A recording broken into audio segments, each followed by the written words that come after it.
and my name is Claire, and I'm the founder of Inclusion Unlimited. We are based in Buckinghamshire, and we host inclusive and accessible activity sessions for children and adults of all needs, with a particular focus on the needs of those with profound and multiple learning difficulties. My aim for Inclusion Unlimited is to create a safe environment to allow individuals to be valued and seen for who they are. Inclusion Unlimited is working hard to make the world a better place for people with PMLD. We aim to create connections across all ages and abilities by encouraging empowerment and independence in our sessions. And it is fantastic to see individuals building friendships through meaningful activities and interactions, even when communication isn't always verbal. Our aim is to create a truly respectful and inclusive community. I haven't studied at university or any fancy colleges.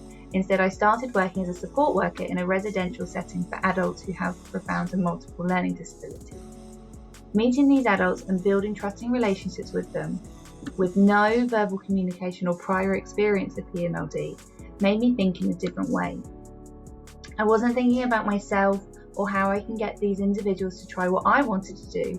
Instead, I was fascinated in learning how these individuals found joy in different sensory aspects from everyday life, be it the light bouncing off white window frames or exploring the movement in shadows across the floor.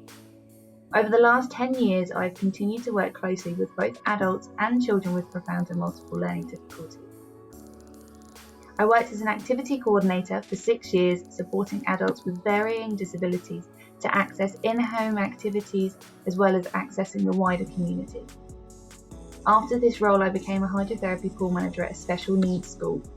This role was fantastic as every day I got to support students with PMLD to access this incredible beneficial activity. I also learned so much from the fantastic staff team at this school about how we can communicate in different ways. So in 2019, still working at the school, I created Inclusion Unlimited. I realised there weren't actually any community activity groups that were showing themselves to be fully inclusive and accessible for children, and certainly not for adults with PMLD. I designed our sessions around the likes and needs of people who were attending them.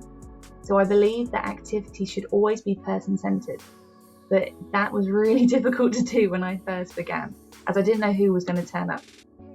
So to counter this challenge, I set up activities that were able to be accessed at different levels, for people to explore at their own pace and with no expectation of final result or outcome.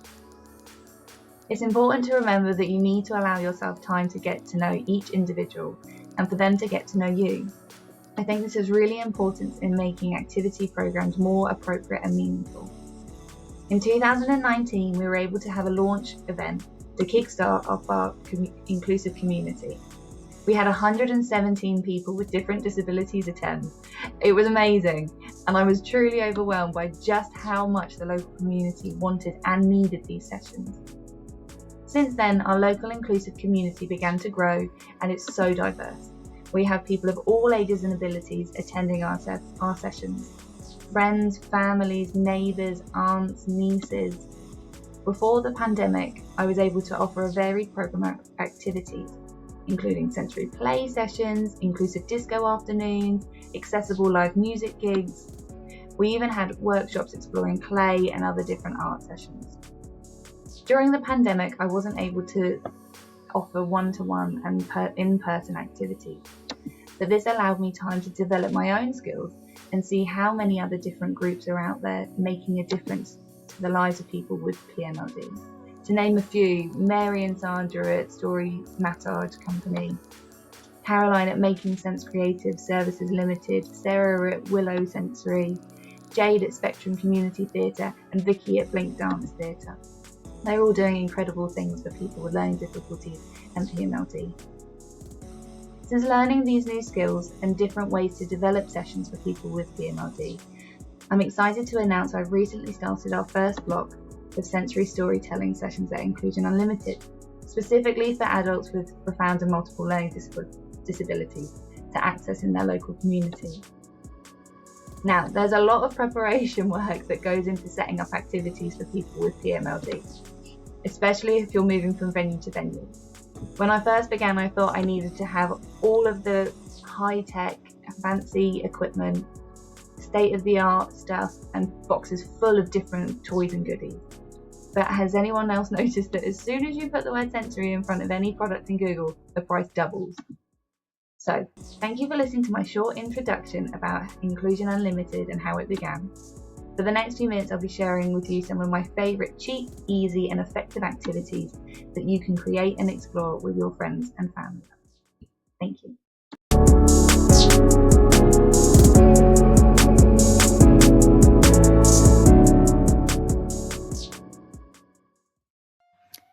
Bubble wrap pathways. We were kindly donated a huge roll of bubble wrap, which we couldn't wait to find a use for. But bubble wrap always seems to be one of those things we've got a little bit of it stashed away in a cupboard, as we'll always find a use for it. You may have seen bubble wrap being used for different things, from painting and printing to pushing and popping the plastic. But we wanted to explore a way that we could stimulate the auditory system as well as exploring cause and effect for individuals moving over it. We taped our section of bubble wrap to the floor and it created amazing feedback for anyone moving over the top of it. We explored moving over it slowly, quickly, in wiggly lines, as races between friends, starting and stopping, and building anticipation before we moved again. Our guests at our session showed us just how many ways we could use it as they sat and balanced on the bubbles. One guest was pinching and pulling the bubble wrap when they were sat on it, which as they pulled harder and stronger allowed them to explore the vestibular input of this activity. You could also explore putting paint underneath the bubble wrap, so as people move and sit on the plastic, they're creating abstract art beneath their feet and underneath different sections of their body.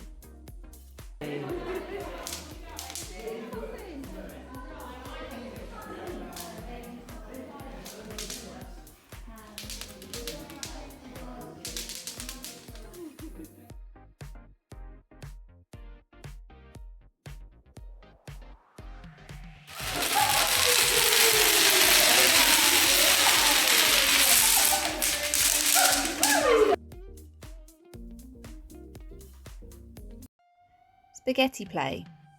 Now we know that spaghetti play is a firm favourite in many different schools and classrooms. We like to make our spaghetti by boiling it, draining it, and then adding a tablespoon of olive oil and then adding our food dye and mixing it in. We then just let it dry and then play with it within that same day or the day after. Spaghetti play is great for visual stimulation with all the colours and looking at all the different marks that you can make on paper, as well as it being tactile and also edible and taste safe. For some of our different sessions, we've added shaving foam to add a different texture into the spaghetti. It makes it a bit easier to grasp, it's got a bit more texture around it, but also when you splat it and you throw it or people drop it, you then get extra feedback from the different smells coming from the spaghetti itself. With spaghetti play, you can work on different motor skills, picking it up, pinching, squidging, pulling, ripping, and making sure that you can use as much as that spaghetti if you want to throw it. Sometimes if you've put paint on your spaghetti or dyed it with paint, you can throw it or drop it onto paper and it leaves marks and wiggly lines all over the paper. We have done a version of spaghetti play where we made it too far in advance and it went a bit sticky, so we actually dried it in the oven and it ended up going really crispy and almost like a seaweed texture, which would be great for any sensory stories that you might be doing where you're down at the seaside or exploring things to do with the beach and seasides. You could also add maybe like a sea salt spray onto it to give it that added smell of the sea.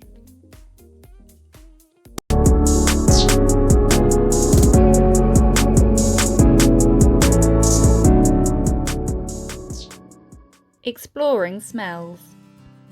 Now this is where you can just raid your cupboards and your fridges to see if there's anything that you can explore or use in a different way that you would normally.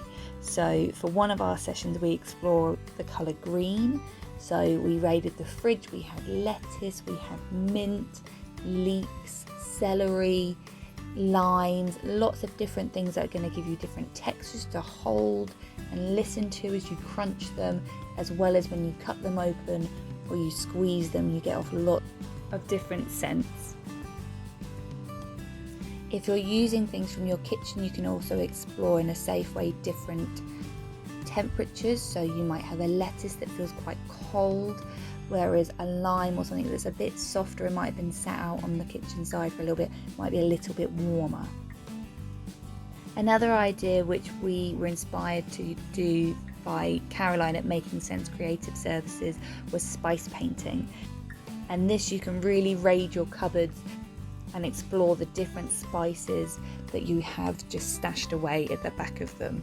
For example, you can use paprika, curry mixes, allspice, ground garlic, cinnamon, cloves, anything you can find. You can use these in different activities. For example, Caroline at Making Sense Creative Services has used them as paint, so you mix them all with a little bit of water and you can make a really earthy picture using the different colours that are found naturally in these spices.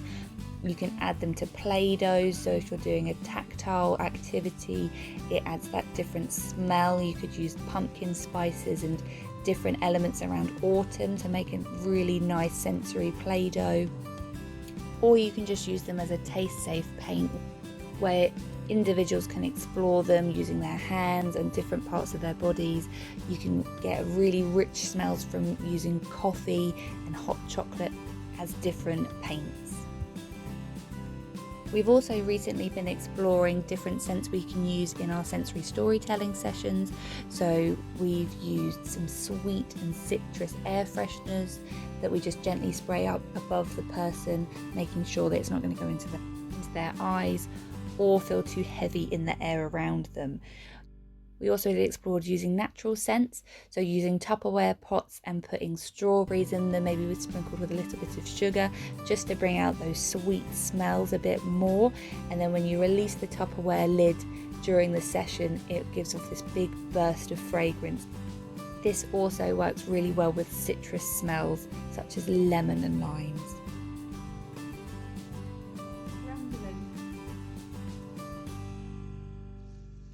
Are you ready to smell it?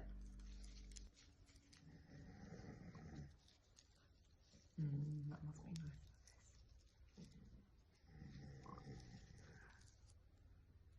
Can you smell it? It smells like toothpaste.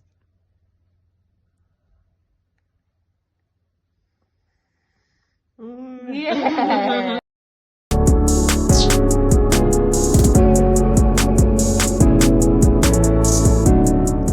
Noisy painting. Coming up now is just a short video of how we have used a Pringles pot to be a sensory painting item. Pringle pot painting. Now, we decorated our Pringles pot to make it look nicer for this video, but remember to keep the lid, it's the most important part, otherwise it'll get very, very messy very, very quickly. Next, we put our square piece of paper into our Pringles pop tube, and we used bouncy balls and covered them in paint before putting them into the tube. You could use marbles or beads for this.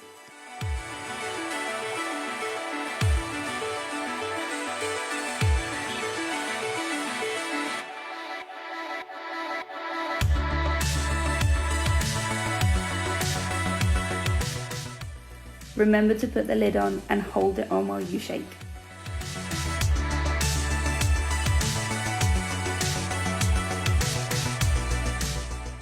When you stop shaking, you'll see the mess that has been created inside. Carefully remove the balls from the Pringle pot tube and then somehow get the piece of paper out of the tube. This bit can get very messy, but it's a good fun to see what the result is.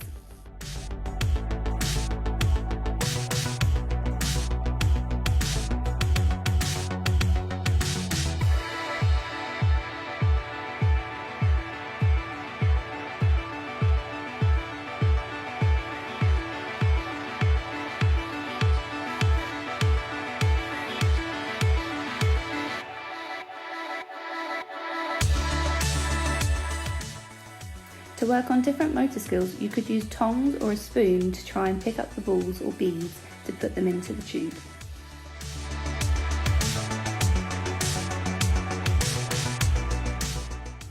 To make our pot easier to hold for some people, we've attached 2 carrier bag handles with staples to the side. You don't have to then have your hand all the way around the pot to be able to shake it. For this method, you may need to just gently sellotape the lid down, just so it doesn't come flying off when they're shaking it.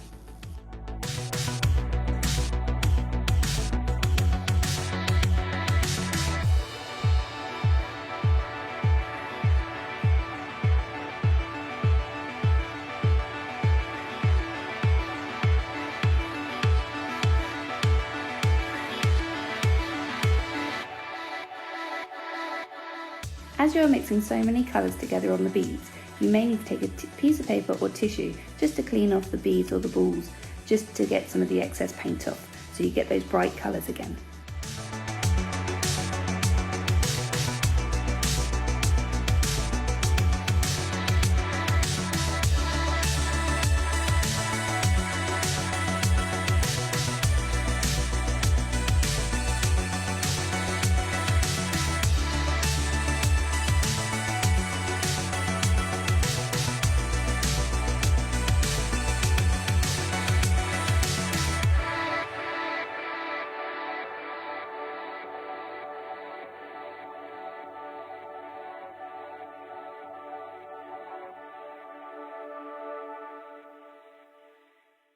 And that's it. Simple Pringle pot painting, although you do get messy fingers.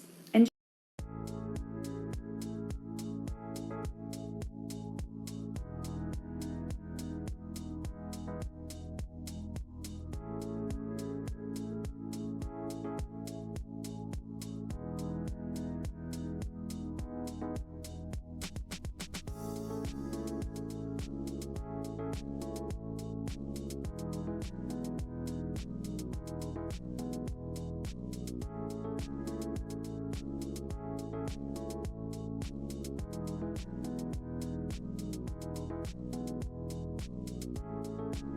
Another noisy painting technique that we use quite often is putting rubber bands around a tray and then painting the rubber bands with paint, and you can splat them and pick them and pull them to create your own noise and effects on the paper beneath it. It's great for firework painting. This is really effective for people being able to see what actions are coming from their movements, as well as the sound input of you plucking the different rubber bands. This activity can also give good proprioceptive feedback, as you have to use different pressure to pick and pluck the rubber bands.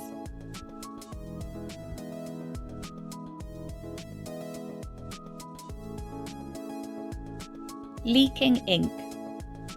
This is such a simple and effective craft. We love doing this, and it works for all ages and different abilities. First, you need some white coffee filters. We got ours off Amazon, but they also sell them at Costco and different retailers. Then, using felt tips, you can mark, make and colour in and make different swirls and patterns on the paper. It might be that an individual is just able to make dots and push the pen or the felt tip into the coffee filter, which is fine because the ink will then leak out itself onto the paper. Once your coffee filter is covered or you have done enough designs on it, then the fun bit starts with the spraying water. We just use a cheap spray bottle from the pound shop, but you can reuse different spray bottles as long as they're cleaned out well. This is a great activity for turn taking, intensive interaction, feeling the water sprays against your face or different parts of your body, and just having good fun with it. You want to make sure that your coffee filter is completely saturated with water, and then you can start to watch as your ink patterns leak into each other. You can then either let your coffee filter that's dyed with ink dry naturally, or you can assist someone to explore the temperatures of drying it with a hairdryer or hanging it on a washing line and watching it blow and dry in the wind.